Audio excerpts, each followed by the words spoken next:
नमस्कार, आप देख रहे हैं जनता टीवी और आपके साथ में हूं अमित शर्मा। और इस वक्त की बड़ी खबर के साथ इस बुलेटिन की हम शुरुआत करेंगे। बड़ी खबर आपको हम बता रहे हैं रेवाड़ी से, जहां पर प्रवासी मजदूरों को अपने घर भेजा गया है। रेवाड़ी से बड़ी खबर आपको हम बता रहे हैं। आपको बता दें कि उत्तर प्रदेश के लिए रवाना किए गए हैं ये मजदूर।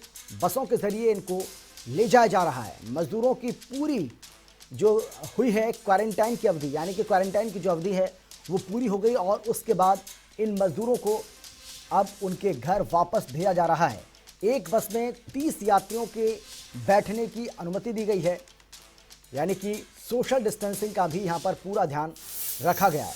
रेवाड़ी से इस वक्त की ये बड़ी खबर आपको हम बता रहे हैं, जहाँ पर आपको हम बता दें कि प्रवासी मजदूरों को अब उनके घर भेजने का काम किया जा रहा है।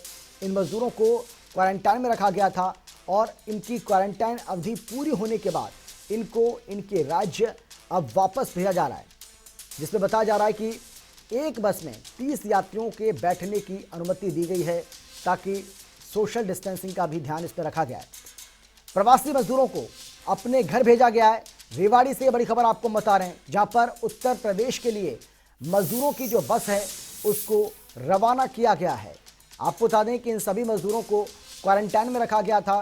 क्वारंटाइन की जो अवधि है अब वह पूरी हो गई है और उसके बाद हरियाणा रोडवेज की 50 बसों की व्यवस्था कर इन सभी को उनके घर भेजा गया है।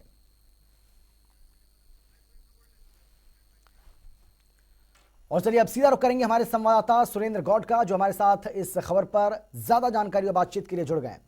सुरेंद्र, हम जानना चाहेंगे आपसे किस तरीके से व्यवस्था हरियाणा सरकार की ओर से की गई है, यूपी सरकार की ओर से क्या कुछ आग्रह किया गया था, कितने मजदूरों को अब यहां से रवाना किया गया है, दीजिए पूरी जानकारी। जी बिल्कुल, मैं आपको बताना चाहूंगा कि फेज 1 के दौरान प्रवासी मजदूर अपने पैदल ही अपने राज्य की ओर जा रहे थे। तभी प्रशासन ने इन प्रवासी मजदूरों को विभिन्न शेल्टर हाउस में जो है क्वारंटाइन के लिए भेजा था। अब प्रशासन ने जब ये जांचा कि ये 14 दिन का क्वारंटाइन पूरा कर चुके हैं, तो अब इन्हें घर भेजने की व्यवस्था की गई है। राजस्थान, उत्तर प्रदेश के ज्यादातर जो है प्रवासी मजदूर थे, उनको भेजने के लिए 50 बसों की व्यवस्था की गई है। साथ में जो पंजाब और उत्तराखंड के भी मजदूर थे, उनके लिए भी दो दो बसों में मजदूर भेजने की व्यवस्था की गई है। 50 बसें यहाँ से विभिन्न शेल्टर हाउस से बैठाकर प्रवासी मजदूरों को उनके जो है गृह जिले में लेकर जाने के लिए रवाना हो चुकी है।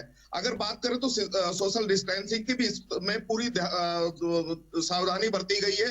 एक बस में मात्र 30 जो है प्रवासी मजदूरों को बैठाया गया है। जी सुरेंद्र, क्या और भी रेवाड़ी जिले में ऐसे मजदूर हैं जिनको भेजा जाएगा? अगर बात करें तो प्रशासन का कहना है कि जल्दी ही जो प्रवासी मजदूर हैं जो विभिन्न शेल्टर हाउस में रह रहे हैं, अगर वो भी अपना क्वारंटाइन पूरा करते हैं तो उन्हें भी जो है उनके गृह जिले तक भेजा जाएगा। जी, ये जो बसों का इंतजाम किया गया है, इसमें ये कहा जा रहा है कि हरियाणा सरकार की ओर से बसों का इंतजाम किया गया है और हरियाणा रोडवेज की जो बसें हैं उनके जरिए ही इन प्रवासी मजदूरों को उनके घर भेजा जा रहा है। क्या ये बात सही है या यूपी गवर्नमेंट की तरफ से इन बसों को भेजा गया है? आपके पास क्या जानकारी जी, है? अगर बात करें तो कि हरियाणा गवर्नमेंट की बसें जो है की भेजी गई है। हरियाणा रोडवेज की ही बस है, उत्तर प्रदेश की यहाँ बसें नहीं है। हरियाणा रोडवेज की बसों में ही इन प्रवासी मजदूरों को भरकर उनके गृह जिले तक भेजा जा रहा है। जी बिल्कुल। एक और बात हम आपसे जानना चाहेंगे, क्योंकि लगातार ये कहा जा रहा था कि जब छात्रों को कोटा से जब छात्रों को वापस लाया जा सकता है, चलिए शायद संपर्क हमारा टूट गया सुरेंद्र गौड़ से, हम आगे उनसे और ज़्यादा जानकारी लेंगे। लेकिन इस बीच जो अच्छी खबर है मज़दूरों के लिए, एक राहत की जो खबर है वो ये है कि अब इन मज़दूरों को, तस्वीरें आप देख रहे हैं, तस्वीरें आपको हम दिखा रहे हैं, इन मज़दूरों को अब इनके घर वापस भेजा जा रहा है। इनका जो राज्य है उसमें इनको वापस भेजा जा रहा है। और ये सवाल लगातार उठाए जा रहे थे, ये सवाल खड़ा किया जा रहा था कि जब छात्रों की उनके घर वापसी हो सकती है, जब राज्य सरकारें छात्रों को कोटा से उनके घर सुरक्षित पहुंचा सकती हैं, तो फिर इन दिहाड़ी मजदूरों को क्यों नहीं पहुंचाया जा सकता है। और अब ऐसा लगता है कि तमाम राज्य की जो सरकारें हैं वो भी ऐसे एहतियाती कदम आगे उठा सकती हैं, क्योंकि ये जो मजदूर हैं ये बहुत समय से परेशान चल रहे थे।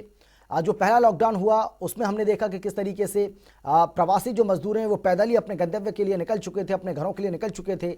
लेकिन जब लगा कि स्थिति जो है वो भयावह होती जा रही है, सड़कों पर ज़्यादा भीड़ इकट्ठा हो रही है, उसके बाद केंद्र सरकार की ओर से कहा गया कि इन मजदूरों को रोका जाए। राज्य सरकारों की जिम्मेदारी है कि वो इन मजदूरों को वहीं पर रोकें, जहां ये हैं वहीं रोकें और वहीं इनके रहने और खाने की व्यवस्था की जाए। उसके बाद ये लॉकडाउन 1 में वहीं पर रहे।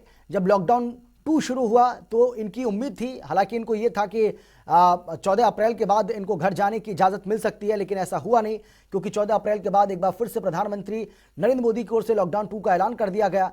तो 3 मई तक अब इनको रहना था इसी तरीके से, शेल्टर्स होम जो बने हुए हैं।